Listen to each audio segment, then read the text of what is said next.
नमस्कार, मी सागर जोशी. TV9 मराठीमध्ये आपलं स्वागत आणि बातमीपत्रात पाहणार आहोत गावखेड्यातील महत्त्वाच्या बातम्या. 36 जिल्हे 50 बातम्यांमधून. एसटी प्रवर्गातून आरक्षणाच्या मागणीसाठी धनगर बांधवांचं पंढरपुरात आमरण उपोषण. मुख्यमंत्री शिंदे यांच्याकडून उपोषणकर्त्याच्या तब्येतीची विचारपूस. तर सरकारचं शिष्टमंडळ आज उपोषणस्थळी भेट देणार. पंढरपुरातील धनगर आरक्षणाच्या आंदोलन ठिकाणी माढा तालुक्यातील आलेगावच्या सरपंचाचा आत्महत्येचा प्रयत्न. अमोल देवकते असं आत्महत्येचा प्रयत्न करणाऱ्या व्यक्तीचं नाव. पंढरपुरातील धनगर समाजाच्या उपोषणकर्त्यांची गोपीचंद पडळकर यांनी भेट घेतली. धनगर आरक्षणाबाबत पुनर्विचार याचिका दाखल करण्यासंदर्भात विचार सुरू. पडळकरांची माहिती. मालेगावमध्ये विधानसभा निवडणुकीच्या पार्श्वभूमीवर ठाकरे गटामध्ये खांदेपालट. संपर्क प्रमुखासह 2 उपजिल्हा प्रमुख, तालुका प्रमुखांच्या नव्यानं नियुक्त्या. दैनिक सामनामधून नियुक्त्या जाहीर. पूर्णा सहकारी साखर कारखान्याच्या सर्वसाधारण सभेमध्ये घोषणाबाजी. अजित पवार गटाचे आमदार राजू नवघरे आणि शरद पवार गटाचे माजी मंत्री जयप्रकाश दांडेगावकर यांच्या उपस्थितीमध्ये गोंधळ. मुंबई गोवा महामार्गावर वाहतूक कोंडी. चाकरमान्यांच्या परतीच्या प्रवासाला वाहतूक कोंडीची विघ्न. रायगडच्या माणगाव त्याचबरोबर इंदापूरमध्ये वाहनांच्या लांबच लांब रांगा. वर्ध्यामध्ये पंतप्रधान नरेंद्र मोदी यांच्या नियोजित कार्यक्रमाच्या ठिकाणी उद्योगमंत्री उदय सामंत यांच्याकडून पाहणी. मैदानाची पाहणी करत मंत्री सामंत यांनी आढावा घेतला. जळगावच्या हातनूर धरणाचे 2 दरवाजे पूर्णपणे उघडले तर 2 दरवाजे 1.5 मीटरनं उघडण्यात आले. धरणामधून 21,966 क्युसेकनं तापी नदीमध्ये विसर्ग सुरू. बीड शहराला पाणीपुरवठा करणाऱ्या माजलगाव धरणामध्ये 42.63% पाणीसाठा. पावसानं सरासरी ओलांडली तरी देखील धरणामध्ये असमाधानकारक पाणी. 3 दिवसांच्या विश्रांतीनंतर गोंदिया जिल्ह्यामध्ये जोरदार पावसाची सरी. पाऊस आल्यामुळे शेतकरी आणि नागरिकांमध्ये त्रास. जळगावच्या चाळीसगावमध्ये ढगाळ वातावरणामुळे पिकांवर रोगराईचं संकट. शेतकरी चिंतेत. पिकांवर मोठा परिणाम. वाशिम जिल्ह्यामध्ये अतिवृष्टीमुळे भाजीपाला पिकाला रोगांचा प्रादुर्भाव. भाजीपाल्याची आवक घटली. किमतीमध्ये वाढ. 8 एकरातील कापसावर रोटावेटर फिरवलं. खर्च निघत नसल्यानं अमरावतीच्या अंजनगाव सुरजीमधील शेतकऱ्याचं टोकाचं पाऊल. नांदेडमधील बिलोलीच्या आदमपुरामध्ये भर पावसामध्ये 10 दिवसांपासून पाणीपुरवठा नाही. विहिरीच्या पाणीपुरवठ्यामध्ये बिघाड. ग्रामपंचायतीचं मात्र दुर्लक्ष. ग्रामस्थ हैराण. बीड जिल्ह्यातील 292 गावातील पाणी दूषित. उन्हाळ्यामध्ये हिरवं तर पावसाळ्यामध्ये पिवळं पाणी येत असल्याचं समोर.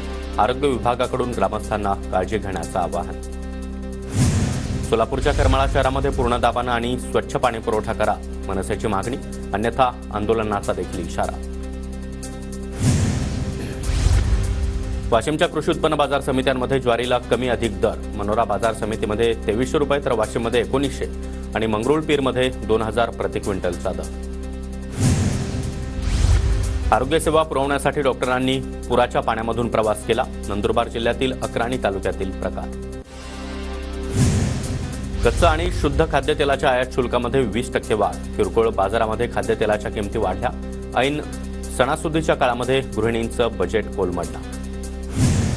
यवतमाळच्या कामगार कार्यालयामधून वितरित करण्यात येणाऱ्या कामगार पेटीमध्ये अनागोंदी. लाभार्थ्यांना प्रचंड त्रास. ठाकरे गटाच्या संतोष ढवळेंचा आरोप. श्रीरामपूरच्या हरे गावातील यात्रेनिमित्त मतमाऊलींच्या दर्शनासाठी भाविकांची अलोट गर्दी. दरवर्षी लाखोंच्या संख्येनं भाविक हजेरी लावतात. नागपूरच्या श्री संत गणेशोत्सव मंडळामध्ये रेणुका माता मंदिराचा देखावा. मंडळाचं यंदाचं हे 67वं वर्ष. रत्नागिरीमध्ये गणेश उत्सव देखाव्यामध्ये तयार केला मार्लेश्वर तीर्थक्षेत्राचा हुबेहूब देखावा. वाडकर कुटुंबियांनी अनोखी कल्पकता दाखवली. न्यू आझाद हिंद मंडळानं साकारला विदर्भाच्या राजाचा देखावा. विदर्भाच्या राजाचं राजमहालातील विलोभनीय दृश्य पाहण्यासाठी अमरावतीकरांची गर्दी. गणेशोत्सवाच्या भजनामधून मुख्यमंत्री माझी लाडकी बहीण योजनेविषयी कोकणामध्ये जनजागृती. सिंधुदुर्ग जिल्ह्यातील निगवडच्या प्रसिद्ध भजनीबुवा दुर्वास गुराव यांचं भजन. जळगावच्या धरणगाव तालुक्यातील पाळधीमध्ये गणपती विसर्जन मिरवणुकीमध्ये मंत्री गुलाबराव पाटलांनी ठेका धरला. कार्यकर्त्यांनी गुलाबराव पाटलांना खांद्यावर घेत जल्लोष केला.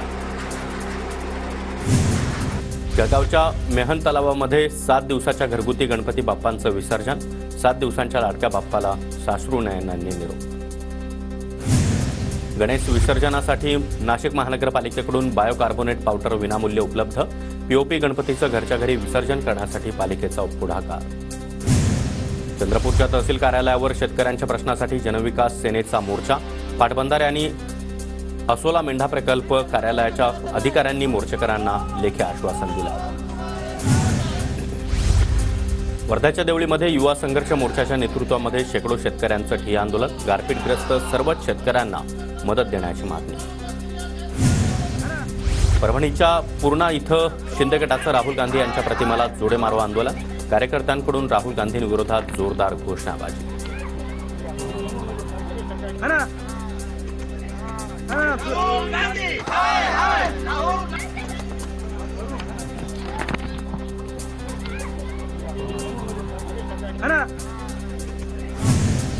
यवतमाळमधील बाबाजी दाते महिला सहकारी बँक अपहार प्रकरणामध्ये एसआयटीकडून 4 जणांना अटक.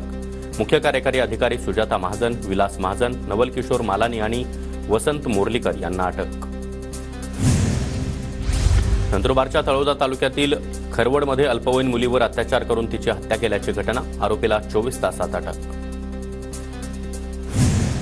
वाशिममधील शहर वाहतूक शाखा ॲक्शन मोडवर. हेल्मेट न वापरणाऱ्या दुचाकी चालकांवर कारवाईचा बडगा. जळगावच्या पारोळ्यातील शिवरे दिगरमधील सारंग माध्यमिक विद्यालयाच्या 113 विद्यार्थ्यांना विषबाधा. उपचारानंतर 100 विद्यार्थी बरे, मात्र 13 विद्यार्थ्यांवर अद्यापही उपचार सुरू. वर्ध्याच्या कारंजा तळेगाव आगाराला मिळाल्या 7 एसटी बसेस. बस मिळाल्यानं प्रवाशांना मोठा दिलासा. नाशिकच्या 15 पंचायत समित्यांमध्ये ई ऑफिस प्रणाली कार्यान्वित. जिल्हा परिषदेच्या 5000 फायली सादर. बीडच्या जिल्हा रुग्णालयामध्ये रुग्णांना भेटण्यासाठी येणाऱ्या नातेवाईकांना पास बंधनकारक. कोलकात्यातील दुर्घटनेनंतर आणि डॉक्टरांवर होणाऱ्या हल्ल्याच्या पार्श्वभूमीवर रुग्णालय प्रशासनाचा निर्णय.